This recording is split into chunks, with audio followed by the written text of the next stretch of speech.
বাসায় যদি হাঁসের মাংস বা মুরগির মাংস রান্না করা হয়, কেন জানি না আমার সব সময় পছন্দ হাঁসের পা বা মুরগির পা, ডানা, হাড্ডি, মানে এগুলো খেতে আমার কেন জানি না এত বেশি ভালো লাগে। আর ভাত খাওয়ার পরে, মানে অল্প ভাত খাওয়ার পর তারপর বসে বসে এভাবে হাড্ডি চাবাইতে এত মজা, কি আর বলবো। হ্যালো এভরিওয়ান, আসসালামু আলাইকুম। আচ্ছা, এই ভিডিওটা দেখার পর অনেকেই হয়তো বা বলবে যে আপু কিভাবে হাড্ডি খাচ্ছে বা, কিন্তু বিশ্বাস করো আমার কাছে এটা মোটেও খারাপ লাগে না, মানে আমার কাছে এটা ভালোই লাগে।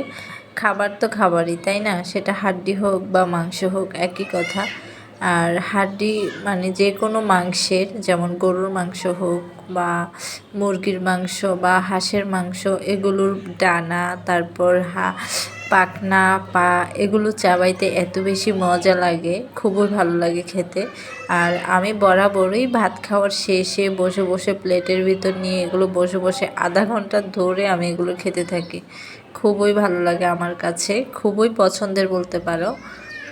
আজকে বাসায় হাঁসের মাংস রান্না হয়েছিল। তো হাঁসের মাংস তো সবাই জানো, এটা বেশিরভাগ হাড্ডিই থাকে, এই আর কি। তো খাওয়ার শেষে বসে বসে হাঁসের পা বসে বসে চাবাচ্ছিলাম, তারপর কয়েকটা হাড্ডিও নিয়েছি। মাশাল্লাহ, আজকের রান্নাটা অনেক বেশি মজা হয়েছে। অন্য সববার যতটা ভালো হয় রান্না করতে, আজকের রান্নাটা একটু বেশি ভালো লেগেছিল। খাওয়ার শেষে এভাবে মানে হাঁসের হাড্ডিগুলো চাবাচ্ছিলাম, অন্যরা দেখেও হাসতেছে, কিন্তু আমার কাছে তো ভালোই লাগে। যাই হোক, যেটা ভালো লাগে, যেটা পছন্দ করি সেটাই করি আমি সব সময়। কে কী বললো, কে কী মনে করলো, সেটা আমি চিন্তা এত বেশি করি না আর কি। আমার মতো এরকম হাড্ডি প্রেমিক কারা কারা আছো অবশ্যই কিন্তু কমেন্টে জানিও। আশা করি অনেক আপুরাই আছো হয়তোবা যে হাড্ডি খেতে পছন্দ করো। আমার কাছে সত্যি বলতে মাংসের চেয়ে, মানে অনেকে আছে মাংসটা খেতে পছন্দ করে বেশি, কিন্তু আমার কাছে কেন জানি না মাংসের চেয়ে এরকম হাড্ডি খেতে বেশি ভালো লাগে। মানে হাড্ডি তো আর খাওয়া যায় না, এগুলো জাস্ট একটু চাবাই টাবাই ফেলে দিতে হয়। তারপরও যতটুকুই খাওয়া যায় না কেন, আলহামদুলিল্লাহ খুবই ভালো লাগে।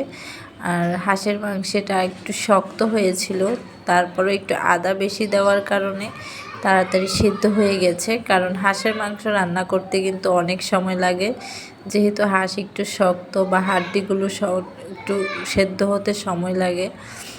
আমি একটা আপুর সাথে দুষ্টামি করছিলাম, আপু ভর্তা দিয়ে ভাত খাচ্ছে আর আমি হাঁসের মাংস, তো বলতেছি ও ভর্তা দিয়ে ভাত খেয়ে মোটা, আর আমি মাংস দিয়ে খেয়েও মোটা হতে পারতেছিলাম না। এগুলো নিয়ে একটু দুষ্টামি হচ্ছিল। যাই হোক, যারা আজকে আমার এই ভিডিওটা শেষ পর্যন্ত দেখেছো তাদেরকে অসংখ্য ধন্যবাদ। আল্লাহ হাফেজ।